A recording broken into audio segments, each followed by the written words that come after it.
Hello everyone, INSAT యాప్లో shorts ఎలా edit చేస్తాను ఈ వీడియోలో మీతో షేర్ చేసుకోబోతున్నాను.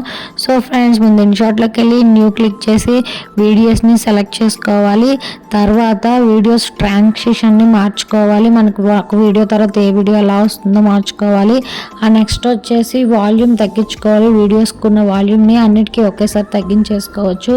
తర్వాత వీడియో స్పీడ్ని పెంచుకోవడానికి వీడియో స్పీడ్ని సెలెక్ట్ చేసుకుని 1 or 2లో పెట్టుకుంటే వీడియో స్పీడ్ అనేది పెరుగుతుంది.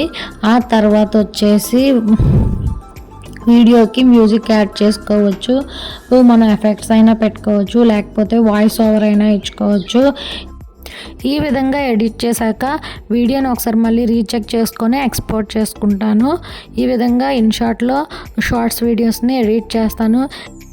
సో ఫ్రెండ్స్, చూసారుగా షార్ట్స్ని ఎలా ఎడిట్ చేశాను. ఈ వీడియో నచ్చితే తప్పకుండా లైక్, షేర్, సబ్స్క్రైబ్ చేసుకోండి. Thank you for watching.